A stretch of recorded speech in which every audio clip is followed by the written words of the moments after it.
Hey folks, what's happening? Welcome to today's video. I'm Brian K, and we're going to talk about chords. Okay, one of the biggest problems a lot of students have that come in for lessons is they don't understand what's going on with a chord. Okay, like, how is a chord constructed? What does add 11 mean? When you see a chord, D7 add 11, or D add 9, or sus2 or something, right? What's going on with that? A lot of folks, they just don't understand it, but here's the good news. I'm going to show you how it's not hard at all to figure out what's going on with those types of chords. And G7, A major 7, all that stuff. It's pretty simple really when you understand a very simple technique that I'm going to show you, and it will unlock the mystery of what the heck is going on with chords. Okay, so you're in the right place if you'd like to know a little more, or a lot more really, about an easy way to figure out what's going on with chords and how can you understand your chords and be able to even, maybe even make your own chord shape on the fly.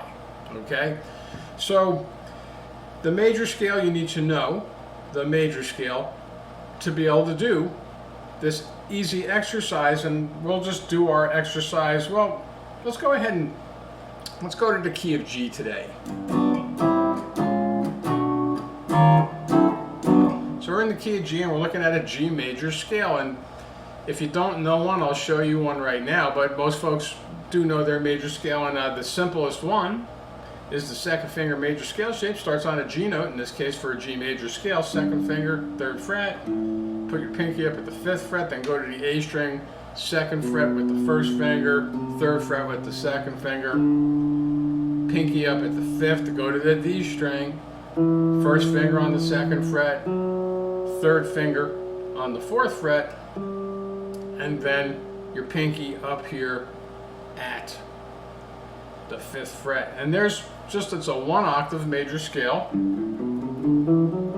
and you can continue on to play the full big block of the scale, but all you need to know is this shape right here, which can be played off of any G root note. Okay, anywhere you can find G, you can play the scale, which is kind of important to understand that, because you want to be able to see where notes are in chords. Simple chord, 1, 3, 5. If it's a major, that's a triad, right? 1, 3, 5 root note, major 3rd, 5th. Okay, a little bit of geeky theory, but it's okay. It's not crazy geeky theory. It's functional theory, stuff that you want to know to play guitar and make music and learn songs and everything else, and write your own music if you're into that kind of thing. Okay, you want to understand basic nuts and bolts of music stuff. So 1, 3, 5 is like a G major triad. So your G major chord is just going to be a root note, a major 3rd, which the major scale, if you know the major scale, you can consider all of those intervals as major intervals. Major scale, that's the simplified version. You can look at every interval as a major interval. Okay, so the 3rd is major, and the 5th, 1, 3, 5, there's your major chord triad. All you're going to have in a G major chord, whatever G major chord you play anywhere on the fretboard, is going to be a root note, a major 3rd, and a 5th. And how do you find out what those notes are? You simply just count the number of your scale, okay? If you're starting on the root note, that's always number 1, so in this case G is 1. Okay, that A note that we play with the pinky, the 2nd note, that's your major 2nd. Then hey, there's your 3rd. So we already found 2 of the notes of our chord so far, right? We have a G, and then this B note here, there's your 3rd.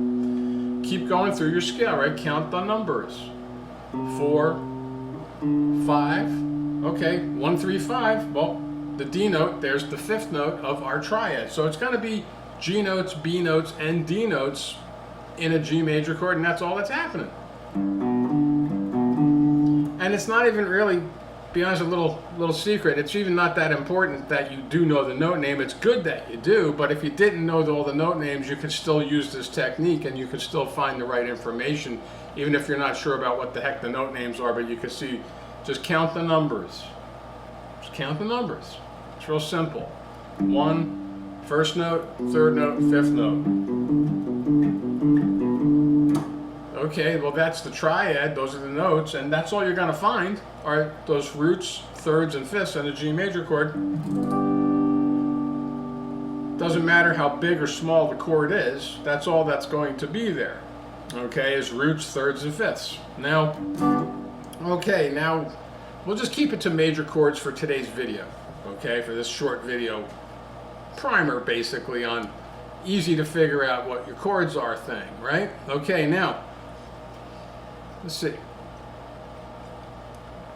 Okay, so we've established root, thirds, and fifths, and then we say, okay, well, what the heck is going on if we have a chord that's like a G major 7, right? Now here's a major 7 chord, and I'll tell you how you can play the chord real fast if you don't know it. But this is the shape I'm using. It's a root note with the first finger on the G note at the 3rd fret of your low E string. I'm plopping my 2nd finger, I know it's a 5th up here, on the B string at the 3rd fret, so there's a root note, there's a 3rd. My ring finger is going to actually be playing the major 7 of this chord, which is going to be landing at the 4th fret of this D string. And then the major 3rd that I need to have for the full triad with this major 7, and it is my pinky chilling out at the 4th fret of the G string. Now I have a triad, root note, 3rd, major 3rd, a 5th, and a major 7 to make a G major 7 chord. It's 4-note entity. Now we've gone beyond the triad. Now we're in the realm of color chords like G7, G major 7, right? G9, all that stuff. But this is a major 7. How did I know what's going on with my notes? Well, I know my major scale. And I know that if I was to look at my chord, which is constructed with, you know, low E string, a D string, a G string, and a B string in the picture with my fingers on the frets that I just said before to make this G major chord. I'm muting, by the way, the A string is muted, high E is muted, they're not in there, they're not being played. But just these notes that are being fretted. Well, if I get to the first note, I know it's root, that's my root note, and then I know the second note I come to, I know my scale, 1, 2, 3, 4, 5, 6, 7, ah! Remember, major scale, you can consider all of the intervals as a major interval. There's your major 7. Now, if I continue on in the 2-octave version of my major scale, I can use this scale to find where the other notes are. Not a problem. Okay?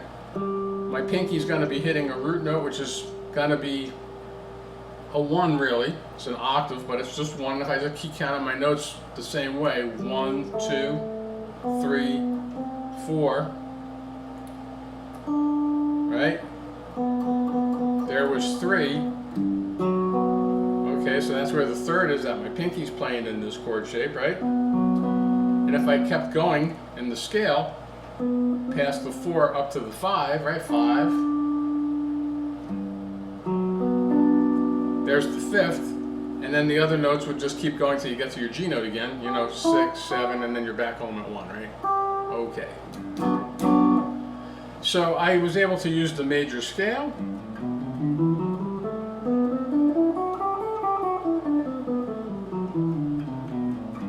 Where the second part of it, if you didn't know it, was your first part that I said earlier. On those fingers on those frets, when you get here, you're just simply going to the G string, first finger, 2nd fret. 4th fret with your 3rd finger on the G string, then the 5th fret with the pinky on the G string, up to the 3rd fret of your B string, to the 5th fret of the B string with the pinky, then your first finger's on the 2nd fret of your high E, and then you're back home at the root note on the top of the scale, 3rd fret of your high E. So there's your full 2-octave scale, and that's the one I use to find what's going on in that scale. But even like I said before, just knowing this will get you where you need to go to be able to find notes in the scale, okay? Notes in your chord. Okay, so let's just look at one more chord real quick, easy way, like, okay, what do they mean when they say 9, 11, or 13 on a chord, right? A 9 chord, G11, G add 13, or G add 9, okay? All that is that technically, it's the geeky stuff again, technically you're going above the octave, which is gonna be the number 8, Okay, 8. That's how you'd write an octave. That's the symbol for an octave, is going to be an 8. And then you're looking at all the same notes of the scale, but what would that interval be above your octave? That's all. It's pretty straight ahead. So we already know that we just have 1, 2, 3, 4, 5, 6, 7 notes. Well, it's going to be those same notes above the octave. So a second, what comes after 8, it's going to be 9, right? So if I go back to my scale, and this is what you can do, right? Now that you know the full 2-octave scale, or if you already know the scale, cool, you can count it this way to find notes in this position, but 1, 2, 3, 4, 5, 6, 7, and if you want to count octave and the color tones above your octave, okay, 8, then 9, okay, it's a second, but we'll call it 9. A tenth is just a third. Most folks will only call it a third because you usually, most of the time, you're not going to count that again, so you just consider thirds, but you could say 10 just to keep the numbers going, right? Okay, 11. 11's just a fourth. Keep going, right? A 12. Most folks aren't going to say 12, they'll say 5 because it's part of your triad, but a fifth could technically be called a 12th. I've never seen anybody do it, but it would be the 12th tone you're moving to get to what would be the next one. You see the chord's 13, right, which is a sixth. 13. Then 7s are going to be 7s. You're not going to want to call it 14. I've never seen that happen. Someone may do it somewhere, but you don't see it generally because it's given that it's a chord tone. So 7s are 7s. And then you're back home with the root note. Again, back home at 1, really. That's all root notes are. But those color tones are technically above the octave. So 9s, 11s, 13s, technically you're saying, okay, throw that note above the octave. Generally the chord will sound better that way. So that's why they do that. So if you have a color chord, like one more example, right? Okay, G add 9. Let's just say G add 9. Okay, well look, I know that I have a G major, say, bar chord right here, right? Okay, well, where can I put a 9th in? Well, we already know, right? If you go above the octave, 9's your next note after 8, which is just a 1. It's just a root note. It's the second note of the scale, which in the key of G is going to be an A note, but it's a second. So it's a 9. Okay, well, where can I put a 9 in? Well, technically, it's going to sound better upper in the chord. So what I'm doing is I'm playing this major bar chord, and I'm taking my finger off the note on the D string, and I'm putting it up at the note a whole step above the top root note, a G note here. G, G, there's 2 G's there, right? And I'm taking my note off this G that's in the middle. It doesn't need to be sounded off for this chord. I'm leaving everything else the same in the bar chord. I'm just taking this pinky and I'm putting it up here where the 9 would live, and it's going to sound better on the upper part of the chord, so I'm going to put it there up at the top.